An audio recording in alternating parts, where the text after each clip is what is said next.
আগে আমাদের সবাইকে জানতে হবে এটা কলিযুগ। আর এই কলিযুগে বাবা যাগযজ্ঞ নয়, ব্রত পূজা নয়, ধ্যান তপস্যা নয়, যে যাই করি না কেন ওগুলো আমাদের কলিযুগে নয়। আমরা করি ঠিক কথা বাবা, কিন্তু ওটা কলিযুগের ধর্ম নয়। কলিযুগে হরির নাম হরির নাম হরির নামৈব কেবলম হরির নামৈব কেবলম কলমা নাস্তে বা নাস্তে বা নাস্তে ভগতিরাঙ্গান গতি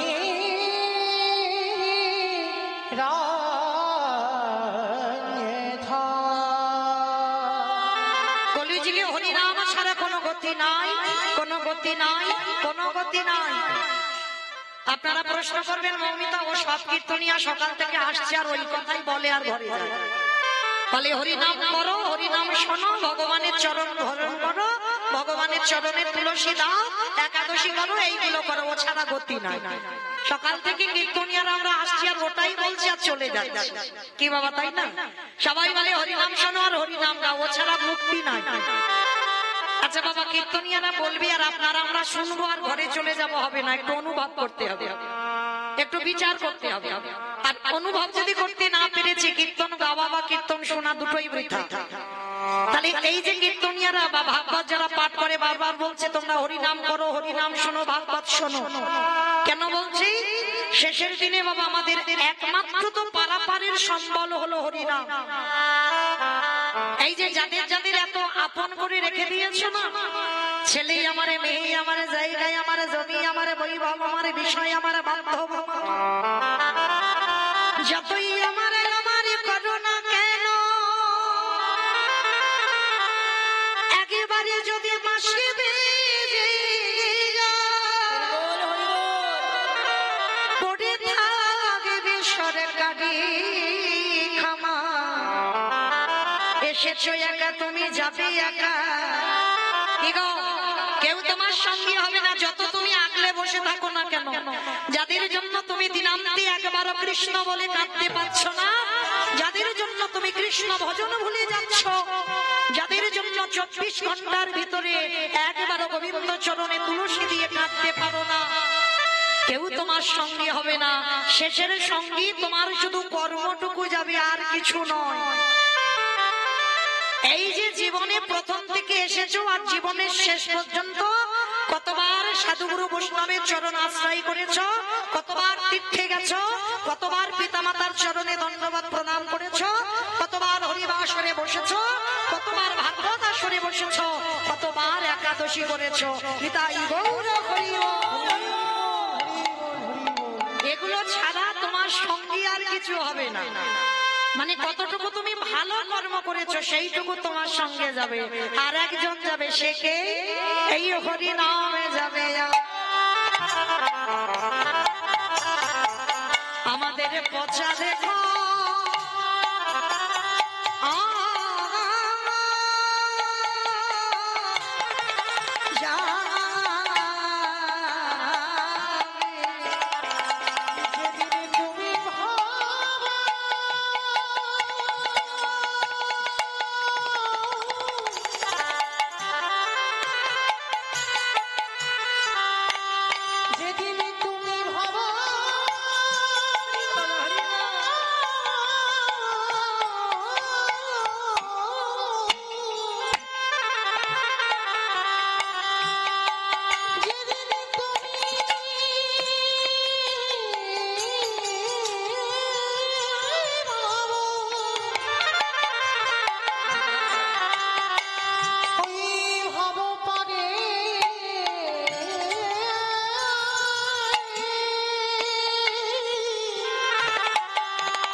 বলি আমাদের আশা যাওয়ার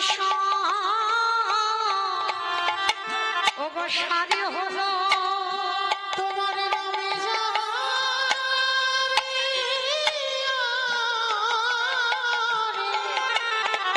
ওই প্রাণ যারে আমাদের কারোর কৃষ্ণ ভজনে হলো না গো আমরা বিধায়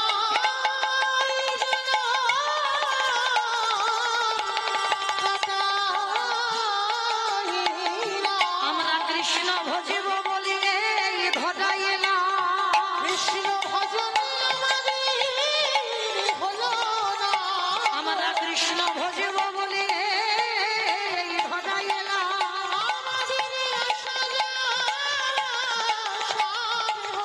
আমাদের মানব জনম প্রতিটি হয়ে রইল আমাদের কৃষ্ণ ভজন সাধনে আর হলো না গো নিতাই গৌর হরি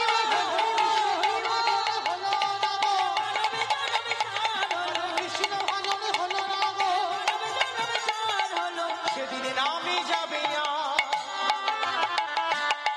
এই পথে দেহ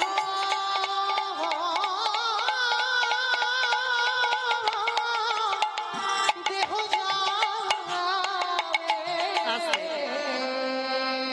তো মায়েরা বলতে পারেন আমার এই যে দাদা ভাইরা প্রতি বছর কীর্তনটা করায় আপনারা জানেন এই বাড়িতে প্রতি বছর কীর্তন হয় কিসের জন্য করাবো বাবা এত টাকাগুলো খরচা করে মানে এত গাদা টাকা খরচা করে এত বড় অনুষ্ঠানটা বারবারই যেটা হতে পারে না একটা ব্যক্তিগত কীর্তন এত বড় বড় কীর্তনিয়াদের এনে কি করে করাচ্ছেন কি দরকার আছে কি প্রয়োজন আছে এত ভক্ত সেবা দেব তাতে লাভটা কি হবে লাভ যদি না থাকতো বাবা কলির মানুষ এই এত পাগলের মতো দুপুরবেলা ছুটে আসতো না কি গো এখন তো মোবাইলের যুগ বাবা এখন মোবাইলে কীর্তন শোনা যায় আর এরা এই যে চারদিকে ছড়িয়ে বসেছে না এটা তো দুদিন পরে সব ছাড়বে সব শোনা যাবে তাহলে কিসের আশায় ছুটে এসেছেন এই প্রশ্নটা মৌমিতা করছে না এই প্রশ্নটা বাংলার নবাব হোসেন শাহ করেছে কাকে জানো দবির খাসার সাকার মল্লিককে মানে একজন হচ্ছে রূপ গোস্বামী একজন সনাতন গোস্বামী মুসলমানের ঘরে কাজ করলো বলে নাম বদলে দিতে হয়েছিল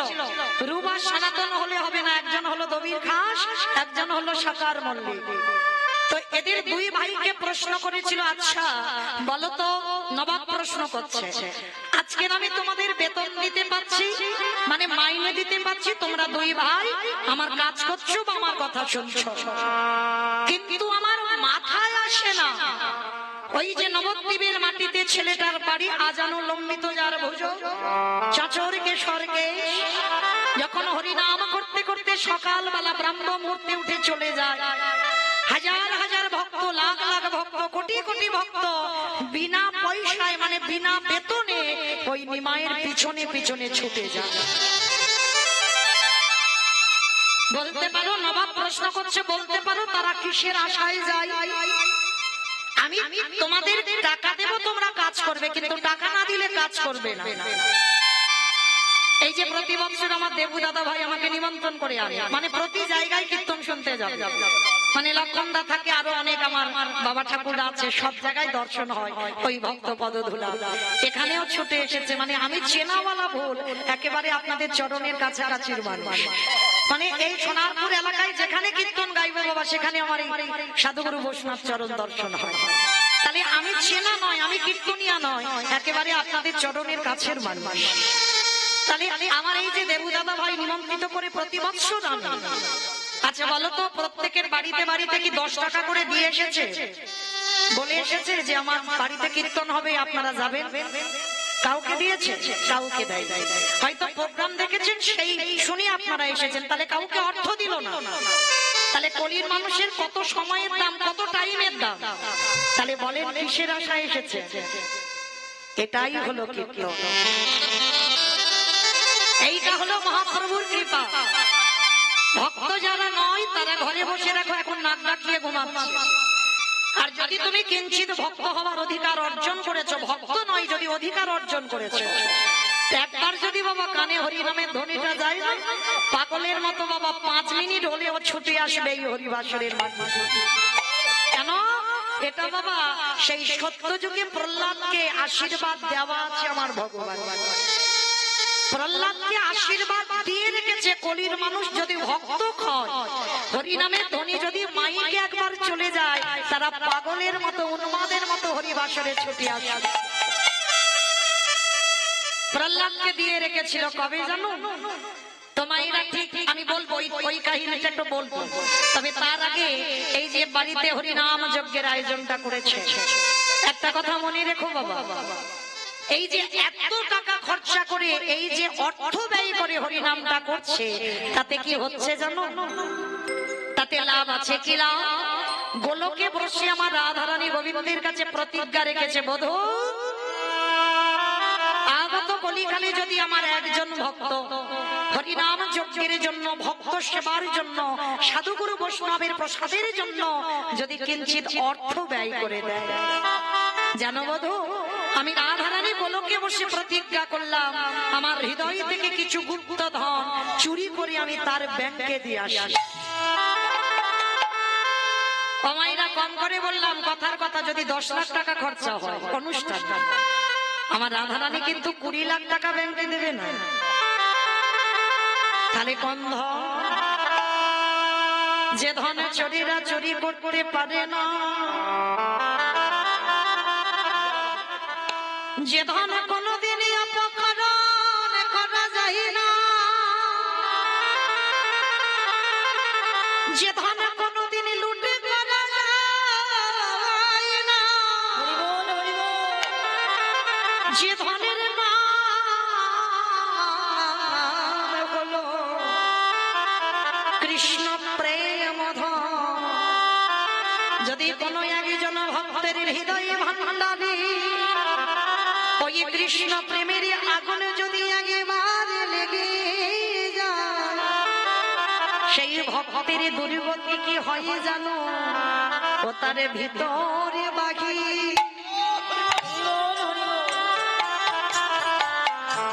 ও বাহিরে আলো,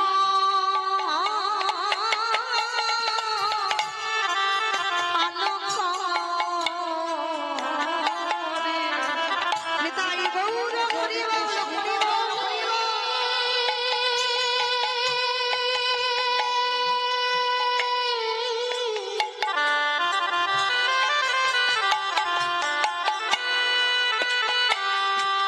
যে জন কৃষ্ণ বলে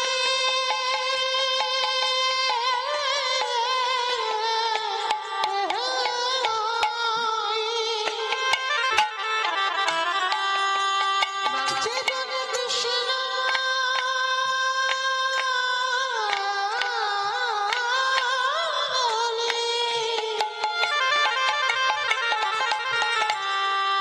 একেবারে ডাকার মতো করে তাকে ডাকিতে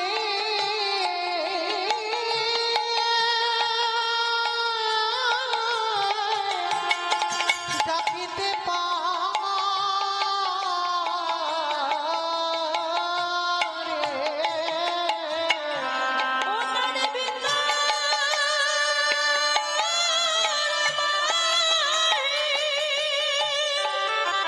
বাহিরে আলো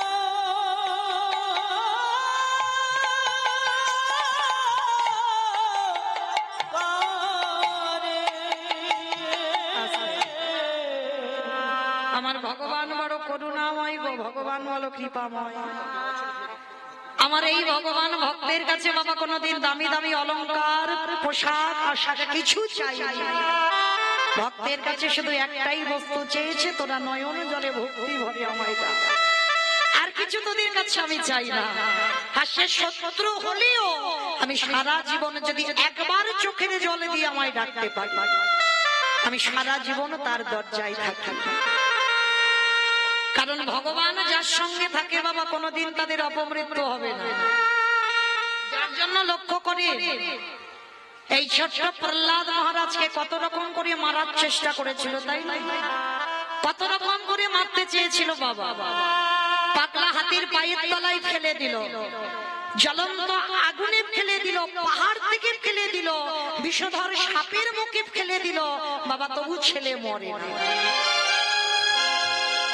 শেষে একটাই প্রশ্ন, একটাই রাস্তা বেশি ছিল বাবা, হিরণ্যকশিপু প্রহ্লাদকে মারবার জন্য কয়াধুকে প্রশ্ন করেছিল, কয়াধু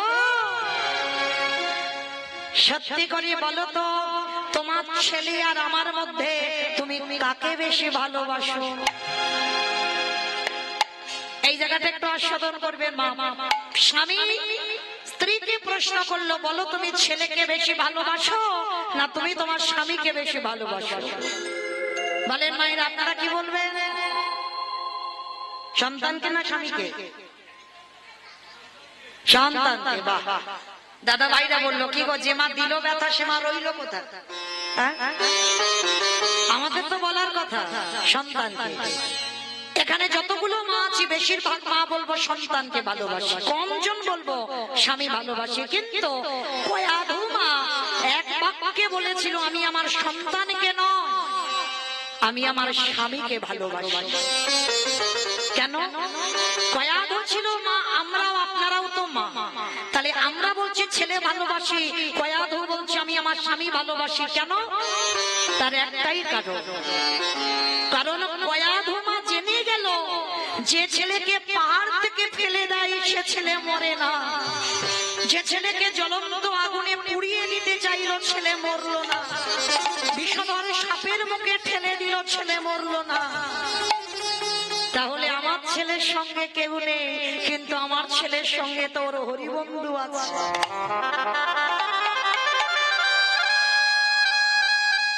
কিন্তু আমার স্বামী যে বড় অসহায়, ওর কাছে যে কেউ নেই, তাই আমি আমার সন্তানের নয়, স্বামী আমি তোমায় ভালোবাসি। বাহ বাহ কয়াধু বাহ, তাহলে তুমি আমায় এত ভালোবাসো তোমার ছেলের থেকেও বেশি? বলে হ্যাঁ স্বামী, কারণ আমি মনে মনে জানি আমার ছেলেকে রক্ষা করবার মালিক আছে, কিন্তু তোমাকে রক্ষা করবার কেউ নেই, আমি থাকবো তোমার পাশে। বেশ, সেই দিন প্রহ্লাদকে মারবার জন্য কয়াধুর হাতে একটা নাড়ু এনে বলেছিল, যাও এটা ছেলেকে খাইয়ে এসো। স্বামী একটু হরিনাম করেছিল বলে তুমি ছেলেটাকে 3 রাত 3 দিন খেতে দাওনি, ছেলেটাকে কারাগারে বন্দী করে রেখেছো, আর আজকের এতদিন 3 দিন হয়ে গেল তুমি আমার হাতে দিচ্ছ নাড়ু খাওয়াবো আমি? স্বামী কি করে বানিয়েছো? কে বানিয়েছে নাড়ুটা? বলে আমি বানিয়েছি। বলে কি দিয়ে বানিয়েছো? শোনো কয়াধু, তুমি যখন আমায় ভালোবাসো তাহলে আমার কথা তোমাকে শুনতে হবে। এই নাড়ুটা তৈরি করেছি, বাইরে আছে মাখন আর ভিতরে আছে কালকুট বিষ। চমকে উঠেছিল কয়াধু, অসম্ভব, আমি মা হয়ে হে জীবনে কোনোদিন এই বিষের নাড়ু আমি আমার সন্তানকে খাওয়াতে পারি না। এই তুমি বললে তুমি আমায় ভালোবাসো, আর একটু বিষের নাড়ু তুমি তোমার ছেলেকে খাওয়াতে পারবে না? যাও চলে যাও, তোমার ছেলেকে খাইয়ে এসো। বলুন মা হয়ে কি করবে? একদিকে স্বামী, একদিকে সন্তান। বিষের নাড়ুটা হাতে করে নিয়ে গেছে, যেখানে প্রহ্লাদ 3 রাত 3 দিন খাই। কে গো মায়েরা, একদিন কিছু না খেলে আমাদের কত কষ্ট হয়। কৃষ্ণ ভক্ত তো মুখের কথা নয়, কতটুকু কষ্ট পেয়েছো, কতটুকু কৃষ্ণ বলে কেঁদেছো, তাই যে তুমি কৃষ্ণ পাবে। আগে কাঁদতে শেখো, না খেয়ে অনাহারে থাকতে শেখো, তবে তো তুমি কৃষ্ণ ভক্ত হওয়ার যোগ্যতা একটু অর্জন করবে। অনেক অনেক খেলে, অনেক অনেক ঘুমালে বাবা কৃষ্ণ ভক্তের অধিকার পাবে না। খাওয়া বন্ধ করতে হবে, ঘুম বন্ধ করতে হবে, তবে যদি তুমি ভজনের পথে একটু আগাতে পারো। আজকের প্রহ্লাদ 3 রাত 3 দিন ঘুমাইনি, কিছু খাই, কারাগারে বসে আছে। কয়াধু মা নাড়ুর থালাটা নিয়ে গেছে কারাগারে, আর যেই না প্রহ্লাদ দেখেছে কারাগারের ভিতর থেকে মাকে দেখে সাষ্টাঙ্গে দণ্ডবত প্রণাম। শিক্ষাটা দেখেন, একটা অসুরের সন্তান হয়েও শিক্ষা শিক্ষা দেখে। তাহলে শিক্ষাটা কে দিয়েছিল? হিরণ্যকশিপু না, দিয়েছিল তার মা। এই সমাজেও প্রত্যেকটা মায়ের কর্তব্য, শিক্ষা যদি দিতে হয় মা দেবে, বাবা নয়। মাটিটাকে ভালো হতে হবে, তবে তার ফসলটা ভালো হবে। আজকের কয়া ধুমাকে ষষ্ঠাঙ্গে প্রণাম। প্রহ্লাদ প্রণাম করে উঠে একটাই প্রশ্ন প্রথম, মা, মা গো। কারাগারের ভিতরে প্রহ্লাদ, মা বাইরে, আমার বাবা কেমন আছে? যেই না বলেছে বাবা কেমন আছে, চমকে উঠেছে। কয়া তো বলে উঠলে, হ্যাঁ তোরে কি দিয়ে করা? যে বাবা তোকে এত কষ্ট দেয়, যে বাবা তোকে এত জ্বালা দেয়, যে বাবা তোকে এত যন্ত্রণা দেয়, হরিনাম করেছিস বলে দিন রাত খেতে দেয়নি, আর তুই প্রথম আমায় দেখে বলছিস তোর বাবা কেমন আছে? 5 বছরের বালক হেসে উঠেছে, মা কে বলেছে আমার বাবা আমায় কষ্ট দেয়? এইটা জগৎ সংসারে সবার ভুল ধারণা। অনেকে বাবা এই সমাজে মনে মনে করে অমুকের জন্য নাম ধরে ধরবে, বলবে অমুকের জন্য আমার জীবনটা বরবাদ হয়ে গেল, বলে না অমুকের জন্য আমার সংসারে এত অশান্তি। কিন্তু ভুল কথা বাবা। 5 বছরের ছেলে প্রহ্লাদে যেটা জানলো আর আমাদের যাবার সময় হলো, আমরা সেটা এখনো জানতে পারলাম না। এই পৃথিবীতে তুমি কারোর জন্য সুখী নয়, কারোর জন্য তুমি দুঃখী নয়। সুখ দুঃখ দেবার মালিক একজন, যিনি হলেন বিশ্বের শ্রেষ্ঠ মালিক ভগবান। তাই গৌর হরি বল। কর্মই তোমাকে সুখ দেবে, কর্মই তোমাকে দুঃখ দেবে, আর কেউ নয়। তো প্রহ্লাদ বলছে, মা তুমি বৃথাই ভাবছো, আমার দুঃখের জন্য একজন দায়ী, সে হলো আমার হরিবন্ধু। আমার কৃষ্ণ তো চেয়েছে আমি 3 দিন খাবো না, আমার কৃষ্ণ তো চেয়েছে আমি 3 দিন কারাগারে থাকবো, তাই তো আমি আছি। আমার বাবা আমার কষ্ট দেয়। নাড়ুটা দেখেছি, ও মামা আমার খাবার জন্য তুমি নাড়ু এনেছো না?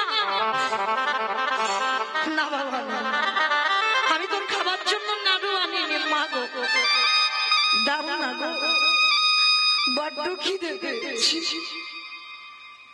3 দিন হয়ে গেল কিছু খাইনি তো, আর আমি সহ্য করতে পারছি না, দাও না কিছু একটু খেতে। মা তো জানে ওতে বিষ আছে, ছেলে খেলেই মরে যাবে। বাবা মায়ের অসাধ খেতে সন্তান যদি বিষ খায় সহ্য হয়? কোনদিন বাবা মার সামনে সন্তান বিষ খেলে দেখা যায়? দেখতে পাচ্ছে না। মা বলছে, না বাবা তুই খিদেই যদি মরে যাস আমি এটা দিতে পারবো না। ও মামা দাও না। জোর করে বাইরে আছে, তাড়াতাড়ি করে ওই প্রহ্লাদ ভিতর থেকে একটা নাড়ু থালা থেকে নাড়ু কেড়ে নিয়েছে। আর যেই না কেড়ে নিল, মা সহ্য করতে পারল না, কারাগারের দরজায় সেবা করার আগেই মা অচৈতন্য হয়ে গেল। কি গো, সব নয়নে ভগবানের দেখা যায় না। দন্তেশ্ব সব মানে সর্বস্ব, তালবেশ্ব সব মানে মরা। এখানে সবাই মরে আছি, এ মরা চোখে কোনোদিন আমার ভগবত দর্শন হবে না। ভগবত দর্শন পেতে গেলে তোমার যোগ সাধনা করে কুলকুণ্ডলী জাগরিত করতে হবে, তোমার এই আজ্ঞা চক্ষুটা খুলতে হবে, তবে তুমি দেখবে তোমার হৃদয়ে ভগবান মুরলী বাদন। নিতাই গৌর প্রেমানন্দে।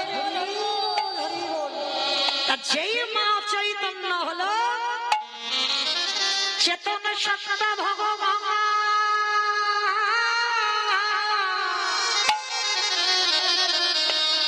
আর কি মন্দিরে পাথর হয়ে থাকিতে পারে? ওই পাথর রূপে দাঁড়িয়ে করে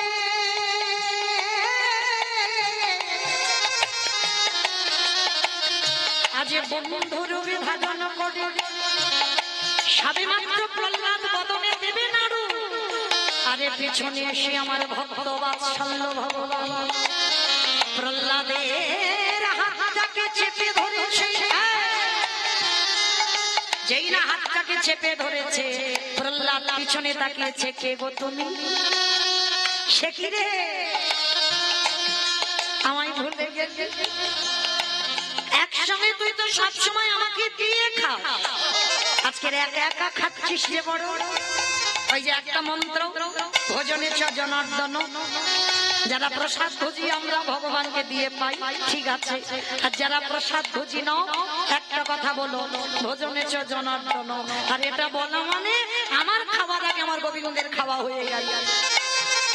আজকের প্রহ্লাদকে বলছে, কি রে তুই তো আমাকে দিয়ে খাস, আর আজকের একা একা খাচ্ছিস রে বড়, দে আমায়। যেই না বলেছে দে আমার, ভক্ত বৎসল্য ভগবান আমার হাত পেতে বসে আছে। দেখবেন বাবা, সমস্ত দেব দেবীরা একটা করে হাত ভক্তকে দিতে শিখেছে। আর যারা আমার কৃষ্ণ ভজন করে, যারা গোপাল ভজন করে, দেখেছে শুধু নিতে শিখেছে। যে করে আমার তারে করি সরে বনাস, তবু যদি না ছাড়ি আমার পা, তারে পার হই আমি তারি দাসা।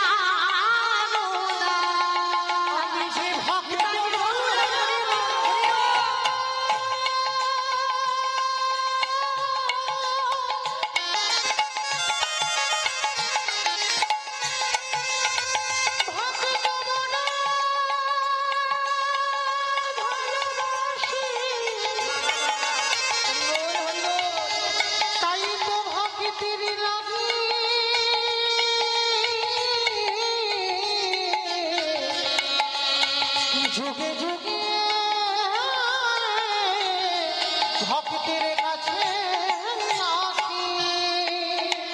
যেই আমার প্রহ্লাদকে বলছে আগে নাড়ু দে, জোর করে ভগবান কেড়ে নিয়েছে। ওই ভিতরে যে কালপুর বিষ ছিল, ভগবান কতটা দীনতার প্রতিমূর্তি, দেখেন ভক্তকে কত ভালোবাসে, কিন্তু তার জন্য আপনার আমরা কি ব্যবস্থা করি? ভক্তের জন্য ভগবান বিষও খেতে 10 পা পিছয়নি। ওই ভিতরে যে ওই বিষ ছিল, ভগবানের নাড়ুটা নিয়ে বিষটা খেয়ে নিল। আরে বাইরে যে মাখমা ছিল, ভগবান করুণার হাত দিয়ে প্রহ্লাদের বদনে দিল। ওরে প্রলয়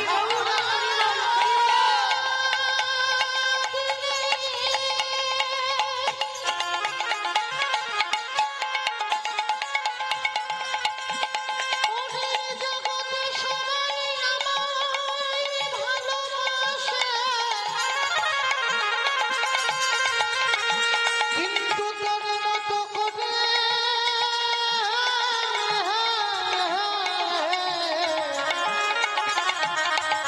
এমনে ভাবে